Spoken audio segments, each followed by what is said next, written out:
안녕하세요. 자, 이제 이번 강좌는 이제 기출이론 15, 16번 효율적 시장 이론하고 정보 가치, 정보의 현재 가치 계산하는 게 있거든요. 그 두 부분 해볼게요. 네. 자, 먼저 이제 핵심 포인트는 효율적 시장의 기본적인 개념 잠깐 보고, 요게 중요하죠. 이제 효율적 시장을 구분하는데 어떤 정보가 반영되어 있느냐에 따라서 약성, 중강성, 강성 시장으로 구분하는 거. 그다음 할당 효율성, 요게 더 중요하고 요것도 한번 점검해 봐야 돼요. 그다음에 이제 정보 비용의 현재 가치 계산 문제까지 쭉 같이 연결지어서 가보도록 할게요. 네. 자, 먼저 효율적 시장. 의의는 새로운 정보가 나타나면 즉각적으로 부동산 가치에 영향을 미치는 시장. 그러니까 만약에 어디 개발된다더라 그러면 그 지역 바로 그냥 땅값 오르잖아요. 그런 개념을 이제 효율적 시장. 그래서 여기서는 가치에 영향을 주는 요인 중에 정보란 요인 딱 하나를 가지고 이야기할 거예요. 예. 그러면서 우리 이제 이거 한번 보고 갈게요. 다른 사람들도 다 알고 있는 정보를 내가 알고 있으면 나는 다른 사람들하고 똑같은 정상이윤만 가져가는 거고, 만약에 다른 사람들이 모르는 정보를 내가 알고 있다 그러면 당연히 나는 정상이윤을 포함한 플러스 알파 초과이윤을 가져갈 수 있겠죠. 그죠? 네. 다음 이제 78페이지 효율적 시장의 유형을 잠깐 보는데, 약성 효율적 시장, 중강성, 강성 효율적 시장이 있어요. 그래서 여기는 각각 어떠한 정보가 반영되고 또 정상이윤을 얻기 위한 어떤 분석을 해야 되며 초과이윤을 얻기 위해서는 어떠한 정보를 분석해야 되는지 한번 점검을 해볼 건데, 먼저 한번 가볼게요. 약성 효율적 시장은 이미 지나가 버린 과거의 정보만 반영되는 시장을 약성 효율적 시장이다 라고 이렇게 이야기하고, 중강성 시장은 현재의 정보를 바로바로 알 수 있는 시장을 중강성 시장, 강성 시장은 과거, 현재, 미래 모든 정보를 모든 사람들이 다 알고 있는 시장을 이제 강성 효율적 시장이다라고 하는데, 가끔 이제 이런 질문이 한 번씩 떠요. 우리 부동산 시장은 대부분 강성 효율적 시장으로 존재한다. 맞아요? 틀려요? 아니죠. 부동산 시장은 모든 사람들이 모든 정보를 다 알고 있는 게 아니잖아요. 그래서 부동산 시장은 현재 공표되는 정보까지 말 수 있는 중강성 시장이다, 강성 시장이다 하면 안 돼요. 네, 다음 이제 요거 잠깐 부연 설명을 좀 할게요. 약성 효율적 시장은 과거 정보가 반영되는 시장이다라고 하는데, 우리 이렇게 한번 해볼까요? 저기 인천 그 강화도에서 배를 타고 이틀을 가야지 도착할 수 있는 섬이 있다고 가정할게요. 그러면 오늘이 만약에 1월 1일이면 오늘 출항하면 내일 모레 1월 3일 날 이제 배가 그 섬이 도착한다고 가정할게요. 그러면 우리는 이제 1월 1일 날 오늘 현재 벌어지고 있는 정보를 오늘 당장 다 알 수 있거든요. 1월 3일이 되면 1월 3일 날 벌어지는 정보를 다 알 수 있어요. 우리가 살아가는 시장은. 근데 그 섬은 오늘 1월 1일자 신문, 그 섬은 이제 이렇게 가정을 할게요. 그 섬은 TV도 없고 라디오 뭐 인터넷도 없고 아무것도 없는데 오로지 육지에서 들어오는 신문을 통해서만 세상 돌아가는 일을 알 수 있다고 가정할게요. 그러면 오늘 1월 1일자 신문을 배에다 실어주면 내일 모레 1월 3일날 도착해요. 1월 3일이 되면 우리가 살고 있는 시장에서는 1월 3일날 벌어지고 있는 정보를 알 수 있지만 그 사람들은 이틀 전에 과거의 정보만 알 수 있다. 그런 시장을 이제 약성 효율적 시장이다라고 이야기합니다. 자, 그러면 어디 정상이윤 얻기 위해서는 어떤 분석을 해야 되느냐? 자, 정상이윤 얻으려면 그 동네 사람들이 다 알고 있는 수준의 정보만 분석해야 되거든요. 그러면 약성 효율적 시장에서는 과거의 정보가 반영되어 있는 약성 효율적 시장에서는 정상이윤 얻기 위해서는 과거의 정보를 분석하는 기술적 분석을 해야지 딱 정상이윤 얻는다라고 이야기하는데, 한번 사례를 들어볼까요? 아까 그 섬 있죠? 그 섬은 이틀이 지난 다음에 무슨 정보를 알 수 있잖아요. 그러니까 과거 정보만 반영된 시장이거든요. 근데 그 섬에는 마을회관이 있는데 그 섬 마을 이장님이 마을회관에다가 신문을 차곡차곡 이렇게 신문철을 잘 해놨어요. 근데 오늘 아침에 갑돌이가 그 마을회관 들어가가지고 어디 무슨 일이 벌어졌는지 보자고 하고 신문 넘기는 거야. 그럼 지금 이 신문은 전부 다 현재 시점에서 봤을 때는 지나버린 과거 정보잖아요. 이렇게 과거 정보를 이렇게 살펴보는 거, 그걸 갖다가 기술적 분석이라고 그래요. 그래서 다시 한번, 과거의 정보가 반영된 약성 효율적 시장에서는 과거의 정보가 반영된 기술적 분석을 하면 딱 뭐만 얻는다? 정상이윤만 얻는다. 근데 만약에 이 동네 사람들이 아직 모르고 있는 현재나 미래의 정보를 분석하면 무엇도 얻을 수 있다? 초과 이윤도 얻을 수 있다. 다음, 중강성 시장에서는 현재의 정보가 바로바로 반영되는 시장이에요. 그래서 중강성 시장에서는 정상이윤, 현재의 정보를 분석하는 기본적 분석을 하면 정상이윤을 얻을 수 있다라고 하는데, 이제 기본적 분석이 뭐냐면, 제가 이제 강의를 하는데, 이제 오전 1교시 끝나고 학생들한테 그랬어요. 자, 10분 휴식했다 하겠습니다. 라고 하고 밖에 나가는데, 앞에 있는 학생들이 일제히 핸드폰을 꺼내가지고, 오늘 삼성전자 주가가 올랐는지 내렸는지 보자. 이렇게 하는 거 있죠. 이게 바로 현재의 정보를 알기 위한 노력을 하는 거예요. 그걸 갖다가, 기본적 분석이다라고 이야기해요. 다시 할게요. 현재의 정보를 분석하는, 현재의 정보가 반영된 중강성 시장에서는 현재의 정보를 분석하는 기본적 분석을 하면 딱 정상 이윤까지만 얻고, 아직 이 동네 사람들이 모르고 있는 공표되지 않은 미래의 정보를 분석하면 초과 이윤을 얻을 수 있다. 다음, 강성유직 시장은 과거, 현재, 미래 모든 정보가 다 공개되어 있어요. 사실 이제 중강성 시장에서는 말이죠, 가만히 있으면 정상이윤도 못 얻어요. 지금 현재 무슨 일이 벌어지고 있는지 알아보려고 TV도 보고 라디오도 듣고 인터넷 검색도 해보고 해야 하는 기본적 분석을 해야지 정상이윤을 얻지만, 강성유직 시장은 그냥 가만히 있어도, 눈 감고 있어도, 자고 있어도 과거 일, 현재 벌어지고 있는 일, 앞으로 벌어질 일까지 모든 걸 다 할 수 있는 시장이래요. 그러니까 현실적으로 말이 안 되지만 아무튼 그렇대요. 그러니까 여기서는 정상이윤 얻기 위해서 TV, 라디오 볼 필요가 없어요. 가만히 있어도 얻을 수 있대요. 그래서 정상이윤을 얻기 위한 노력, 분석이 불필요하다라고 그렇게 이야기하고요. 강성유직 시장에서 초과이윤을 얻으려면, 자, 정보를 통해서 초과이윤을 얻으려면 남들이 모르는 정보를 분석해야 되는데, 강성유직 시장에서는 남들이 모르는 정보가 존재하지 않아요. 그러니까 어떤 정보를 한다 하더라도, 분석한다 하더라도 절대로 초과이윤은 획득할 수 없다. 이렇게 정리를 하시고요. 어디 이렇게 볼까요? 과거 정보가 반영되어 있는 약성유직 시장에서 상위 시장의 정보인 현재의 정보를 분석하는 기본적 분석을 하면 정상이윤만 얻는 게 아니라 당연히 무엇도 얻을 수 있을까요? 초과이윤도 얻을 수 있다. 이렇게.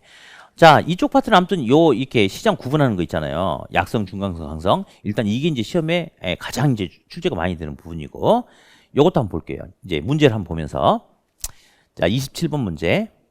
부동산 시장의 효율성에 관한 설명으로 틀린 것은 1번.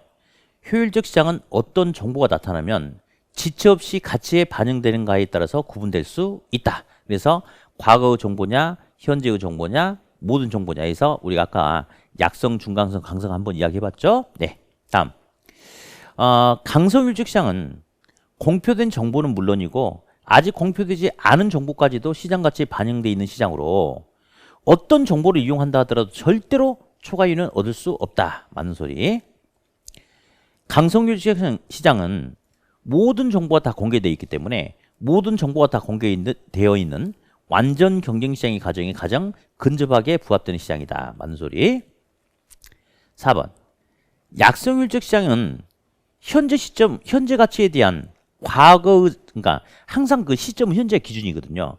현재 시점에서 봤을 때 과거 정보, 과거의 역사적 자료를 분석해서 정상이윤을 초과하는 이윤을 획득할 수 있다? 자, 어때요?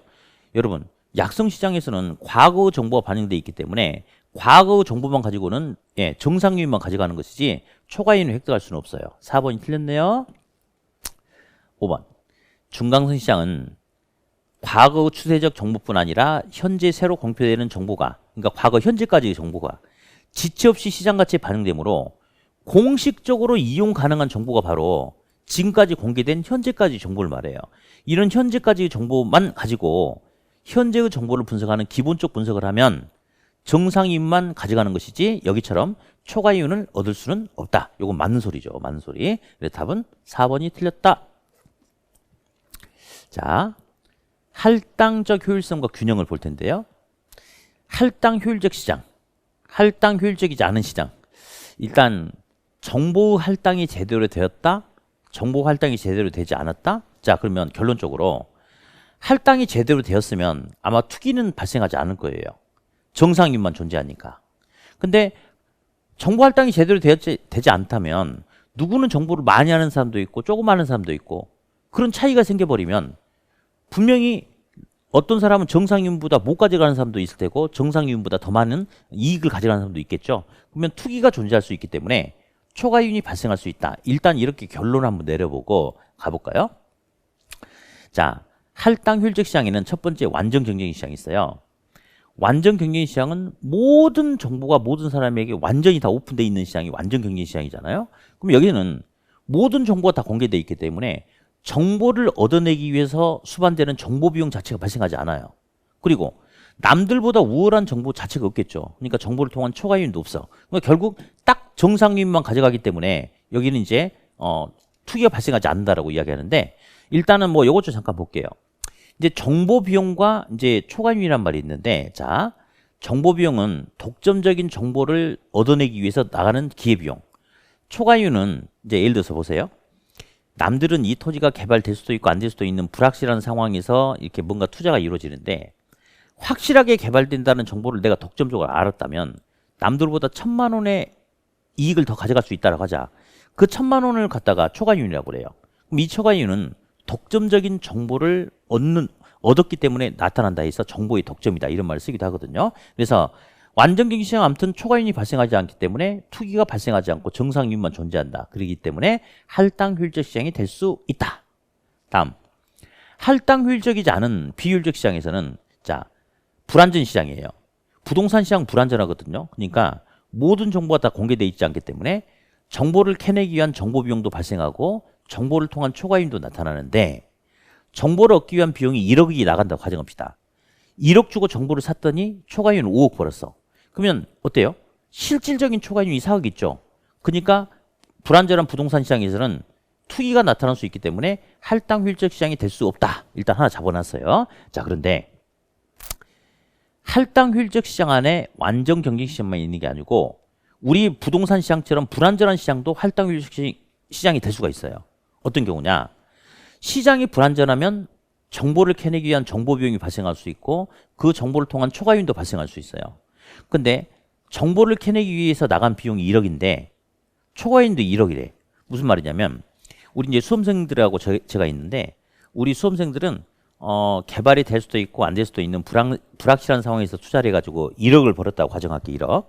근데 저는 2억을 번 거예요. 그럼 우리 학생들보다 제가 1억 더 벌었죠? 학생들이 제가 얼마나 부럽겠어요. 야, 우리 선생님 우리보다 1억 더 벌었네? 선생님 축하해요. 술 한잔 사세요. 그러니까 제가 그랬어요. 저 지금 기분 안 좋으니까 저리 가세요. 그랬어요. 에듀윌 유료 회원만의 남다른 서비스.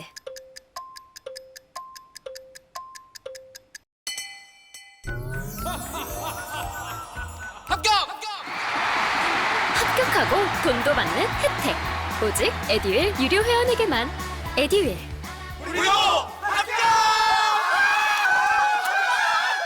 학생들 이상하게 생각하겠죠. 아니, 자기들보다 1억 원의 초과이윤 더 벌었는데 왜 기분이 안 좋다 그러냐. 남들은 그냥 투자해서 1억 벌었는데 저는 남들보다 돈 좀 더 벌어보려고 1억 원의 비용을 들여가지고 정보를 샀거든요. 그래서 1억 더 벌었대. 그러면 남들이 보면 제가 초과이윤이 있지만 제 개인적인 입장에서는 초과이윤과 정보 비용이 똑같죠. 그럼 실질적인 초과이윤이 있어요, 없어요? 없죠. 자, 시장이 불안전하지만 정보 비용과 초과이윤, 즉 독점을 얻기 위한 기회비용과 정보의 독점이 서로 똑같다면 실질적인 초과이윤이 없기 때문에 이때는 실질적인 초과이윤이 없기 때문에 투기가 나타나지 않고 정상이윤만 존재할 수 있다라고 이렇게 이야기를 하거든요. 그래서 이제 한번 정리해 보면, 자, 요거는 이제 그렇게 중요한 소리는 아니에요. 그냥 한번 들으면 돼요. 정보 비용이 존재하는 이유는요, 시장이 완전한 정보를 다 공개해 주면 정보 비용이 발생하지 않아. 시장이 불안전하기 때문에 정보 비용이 나타난다. 맞는데 이건 별로 중요하지 않고, 요거. 여러분, 투기가 존재하는 이유는 시장이 불안전하기 때문이다 하면 안 돼요. 왜냐면요, 여기는 불안전한데 투기가 존재해요. 근데 여기도 불안전한 시장인데 투기가 존재하지 않아, 여기는. 따라서 투기가 존재하는 이유는 완전과 불안전의 문제가 아니고 완전이든 불안전이든 할당 효율적이기만 하면 투기는 발생하지 않고 할당 효율적이지 않으니까 투기가 발생한다라고 이렇게 간다는 거. 다음. 부동산 시장은 불안전하기 때문에, 자, 여기까지는 하자 없어요. 맞아요. 맞아.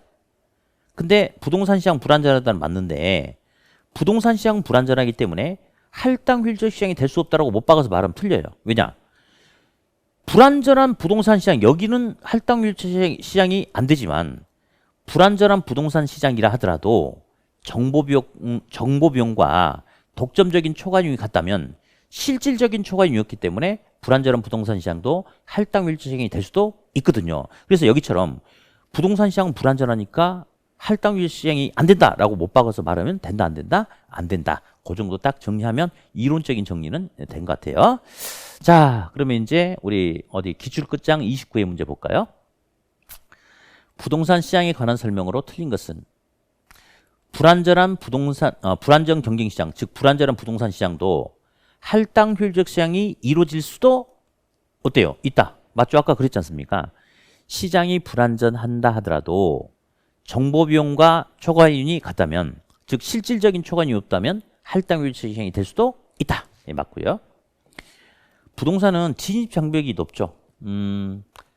공급자도 마찬가지고 수요자도 특히 사고자 하는 마음만 가지고는 시장에 들어갈 수 없고 실질적으로 구매할 수 있는 능력이 있어야 들어가는 거고, 또 사고자 하는 마음도 있고 살 수 있는 돈도 있지만 그 지역이 만약에 토지거래 허가구역이라고 가정을 했을 경우에는 그 법적 기준에 충족되지 못하면 또 못 들어가는 거죠. 아무튼 시장에 진입 장벽이 존재하면 부동산 시장을 불안전하게 만들겠죠. 왜냐하면 무수히 많은 수요 공급자가 존재해야지 모든 정보가 오픈돼 있고 많은 사람들이 참여를 해야지 왜곡된 가격이 안 나타날 텐데, 부동산 시장은 정보가 완전히 공개돼 있지도 않고 일부 사람만 이렇게 시장에 참여할 수 있기 때문에 일부 사람에 의한 담합이 나타날 수 있죠. 그러면 왜곡된 가격이 나타날 수 있기 때문에 시장이 불안전하게 될 수 있다. 맞고요. 부동산 시장의 분화현상. 이제 분화현상은 경우에 따라서 부분 시장의 불균형을 초래하는데, 이 부분 시장은 제가 말로 좀 할게요. 부동산 시장은 하나의 전체적인 시장만 있는 게 아니고 지역에 따른 여러 개의 시장이 또 존재해요.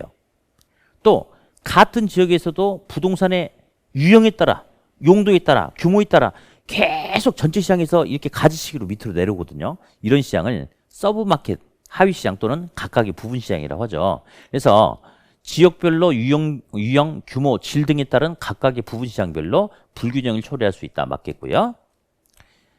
강성교직 시장, 모든 정보가 모든 사람에게 완전히 공개돼 있죠. 자, 이런 시장에서는 어떤 정보를 이용한다 하더라도 절대로 초과이익을 얻을 수 있어요, 없어요? 얻을 수 없다라고 해야 되겠죠. 틀렸죠? 네, 4번. 5번. 부동산에 가해지는 다양한 공적 제한, 공법상 규제는 당연히 부동산 시장의 기능을 왜곡할 수 있겠죠. 당연하죠. 답은 4번이 되겠네요. 네. 이제 32의 기출문제 볼게요. 자, 다음은 세 가지 효율적 시장 유형과 관련된 내용이다. 시장별 해당되는 내용을 보기에서 찾아서 옳게 짝진 것은 A는 약성효율적 시장, B는 중강성, C는 강성효율적 시장. 먼저 기억 볼게요. 과거 정보를 분석해도 초과이익은 얻을 수 없다는 모두 다죠. 예, 모두 다. 예. 약성 A, 중강성, 강성. 과거 정보를 이용해 가지고 초과이익을 얻을 수 있는 시장, 그러니까 과거 정보를 분석해도 초과이익을 얻을 수 없다. 예. 예, 이것은 A, B, C 모두 다 해당이 돼요. 그러니까 A, B, C 모두 다 기억은 해당되고, 니은 현재 시점에 바로 공표된 정보를 분석해도 초과이익을 얻을 수 없다. 자, 약성 시장에서는 과거의 정보만 반영되어 있기 때문에 현재의 정보를 이용해서 초과이익을 얻을 수 있어요. 그러나 중강성과 강성은 안 되죠. 그러니까 BC 시장은 안 되는 거예요. 그러니까 니은이 해당사항이 있는 것은 B하고 C, 중강성과 강성이죠. 디귿, 아직 공표되지 않은 정보는 미래죠. 아직 공표되지 않은 정보를 통해서 초과이익을 얻을 수 없는 시장은 모든 정보가 공개되어 있는 강성유지 시장 하나밖에 없어요. 하나밖에. 그러면 요거는 디귿이죠. 그래서 결국은 A는 기억, B는 기억 니은, C는 기억 니은 디귿. 답은 2번인데 문제가 되게 얄미워요. 왜냐면 전혀 어렵지 않은데요. 그냥 하나를 물어보면 맞냐 틀리냐만 하면 되는데, 문제를 이렇게 구성하면 만약에 시험장에서 시간이 좀 부족하거나 차분하게 문제를 보지 않는다면 충분히 실수를 해버릴 수 있는, 그러니까 문제의 난이도를 놓고 봤을 때는 정말 난이도가 높고 그런 게 아니죠. 근데 문제 구성상 학생들을 혼란에 빠뜨려 버릴 수 있는 구성이에요. 그래서 별로 좋지 않은 유형의 문제로 이렇게 판단해 볼 수 있겠네요. 예. 자, 이제 정보 비용의 현재 가치 계산할 텐데 이제 한번 들어볼게요. 1년 후는 불확실해요. 1년 후에 개발이 될 수도 있고 안 될 수도 있고 불확실하죠. 그래서 1년 후 불확실한 미래는 아무도 모르는 거예요. 그러면 보통 사람들은 개발이 될 수도 있고 안 될 수도 있는 불확실한 상황에서 투자를 할 때 만약에 1억을 번다고 가정할게요. 근데 어떤 투자자는 1년 후 확실하게 개발된다는 정보를 알고 투자했어요. 그럼 남들 1억 벌 때 이 사람 2억 벌었대. 그럼 이 사람 남들보다 1억을 더 벌었죠? 이 1억 원을 뭐라 불러주냐면 잠깐 볼게요. 이 1억 원을 초과이윤이라고 그래요. 초과이윤. 남들이 모르는 정보를 통해서 남들보다 더 많은 이익을 가져갔다. 초과이윤. 근데 이 초과이윤은 결국은 남들이 모르는 정보를 독점적으로 알았을 때 그 정보의 가치가 나에게 1억 원이란 초과이윤을 안겨줬다. 그래서 이 초과이윤은 정보 가치라고도 이야기해요. 다음. 그러면 나에게 1억 원의 초과이윤을 안겨줄 수 있는 가치가 있는 정보를 캐내기 위해서 로비 활동을 할 수 있죠. 정보를 캐내기 위한 비용. 이 비용도 1억 범위 내에서 지불이 가능하거든요. 그러니까 결국은 초과이윤, 정보가치, 정보비용은 다 이제 똑같은 말이 되거든요. 지금 이제 이거 한번 알아보려고. 자, 그러면 일단 그 계산 문제 풀이 과정이 있는데 저도 이제 책에다가 지금 풀이 과정 써놓은 거 있잖아요. 어떤 문제집이든 어떤 책이든 전부 다 풀이 과정은 제가 쓴 대로 썼을 거예요. 근데 문제 그렇게 안 풀 거예요. 우리 이 논리 한번 볼래요? 어떤 토지가 개발된다면 이만큼의 값을 가져갈 수 있대요. 우리 숫자를 한번 제가 넣어볼게요. 개발된다면 100이란 값을 가져갈 수 있다고 가정할게요. 근데 개발되지 않으면 그냥 50의 값을 가져간다고 가정할게요. 만약에 어떤 사람이 확실하게 개발된다는 정보를 알고 있으면 그 사람한테는 무조건 개발되니까 개발되지 않을 가능성은 배제시키겠죠. 이 사람은 100을 가져간대. 근데 어떤 사람은 개발이 될 수도 있고 안 될 수 있는 확률을 각각 반반씩 반영하겠대. 그러면 개발이 됐을 때 얻을 수 있는 이익의 반, 50. 그리고 개발되지 않았을 때 얻을 수 있는 값의 반, 요거 25. 그러면 확실하게 개발된다는 정보를 알고 투자하는 사람은 100을 가져가지만 될 수도 있고 안 될 수도 있는 불확실한 정보를 알고 투자하는 사람은 75밖에 못 가져가는 거죠. 그러면 결국 불확실한 정보를 아는 사람보다 확실한 정보를 알고 투자하는 사람은 이 정보 가치, 확실한 정보를 통해서 남들보다 25의 초과이윤을 더 가져갈 수 있잖아요. 이게 바로 초과이윤, 정보 가치, 정보 비용이다 라고 이야기하는 거거든요. 우리 요거 구하려고 요거. 자, 그러면 다시. 자, 이제 계산 어떻게 하느냐. 이렇게 할 거예요. 잘 들으세요. 개발이 된다면 이만큼의 값을 가져가는 거예요. 안 된다면 이만큼의 값을 가져간대. 그러면 확실한 정보를 알고 있으면 이 차익을 먹는 거예요. 차익을. 근데 차익을 다 먹진 않아요. 왜 안 먹냐면, 다 먹는 게 아니냐면 이 차익 중에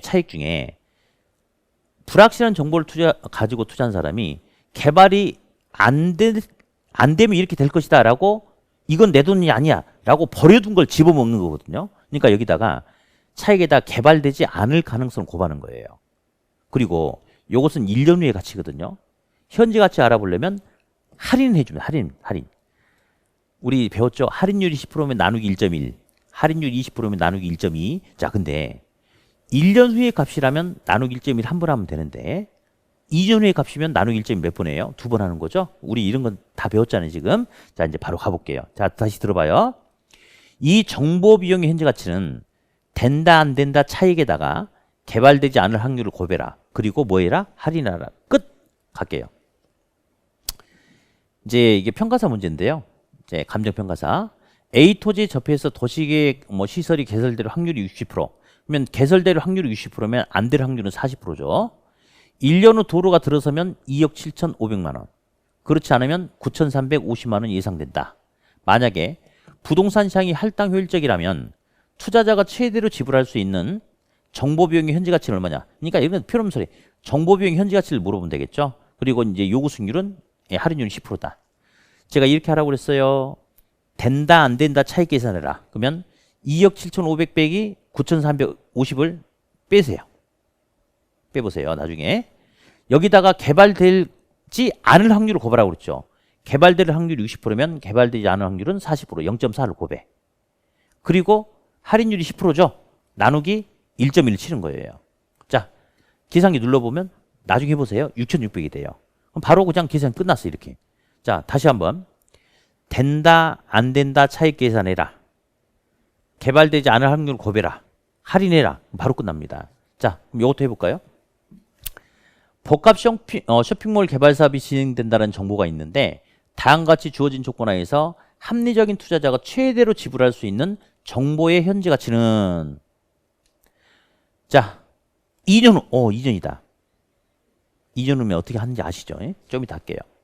개발 가능성이 50%다. 그럼 안 될 가능성이 50%겠죠? 개발되면 토지 가격은 6억 500, 안 되면 3억 250으로 예상된다. 투자자고 요구 수익률, 할인율은 연 10%다. 잠깐만. 우리 아까 1년일 때는 나누기 1.1 한 번 했잖아요. 이거 몇 년이죠? 2년은 나누기 1.1 몇 번 하냐면 2번 하면 돼요. 2번. 자, 된다 안 된다 차익 계산하자. 6억 500 빼기 3억 250. 눌러보면 이제 나중에 3억 250이 되겠죠? 거기다 될 가능성이 50%면 안 될 가능성도 50% 0.5를 곱해. 그리고 할인해. 근데 할인율이 10%는 나누기 1.1인데 원금 1에다 0.1 더해 1.1인데 2년이니까 1.1 몇 번 해요? 2번. 그래서 계산기로 6억 500 빼기 3억 250 하면 3억 250이 되는데 거기다 0.5를 곱하고 나누기 1.1 두 번 치면 바로 답은 1억 2,500이 된다. 이렇게 정리하면 돼요. 그러니까 이런 계산 문제는 너무 쉽지 않나요? 예, 방금 제가 알려드렸던 그런 방식대로 풀어주면 뭐 금방 끝나버리겠죠. 뭐 10초? 아니 10초도 안 걸리겠죠. 이제 숙달하면 뭐 금방 끝나버리겠죠. 네. 다시 한번 들을게요. 정보 비용 현재 가치 계산. 된다 안 된다 차익 계산해라. 여기다가 되지 않을 가능성 곱해라. 그리고 할인해라. 딱 그 틀에서만 딱 잡아놓으면 금방 해결이 될 거예요. 자, 그래서 이제 이번 시간에는 이제 어떤 새로운 정보가 지체 없이 즉각적으로 부동산 가치에 영향을 미치는 효율적 시장 이론을 봤는데 크게 보면 이제 두 가지가 가장 중요한 것 같아요. 아까 우리 이제 강의하면서 제가 표에서 강성, 중강성, 약성 효율적 시장 어떤 정보가 반영되고 정상 이윤을 얻기 위해서는 어떤 분석, 초과 이윤을 얻기 위해서는 어떤 정보를 분석하냐. 효율적 시장의 구분 있죠. 유형 이거 하나 하고 그 다음에 계산 문제가 중요해요. 1년 후 개발되면 얼마, 안 되면 얼마, 개발 가능성이 얼마 등등등 해서 풀이하는 이 정보 비용의 현재 가치 이 두 가지 효율적 시장의 구분, 유형 구분 그 다음에 정보 비용의 현재 가치 계산하는 거 이 두 가지가 여기서 메인인 것 같아요. 그래서 중요하니까 잘 정리하시기 바랍니다. 자, 그럼 고생하셨고요. 저는 다음 강의 때 다시 뵙겠습니다. 수고하셨습니다.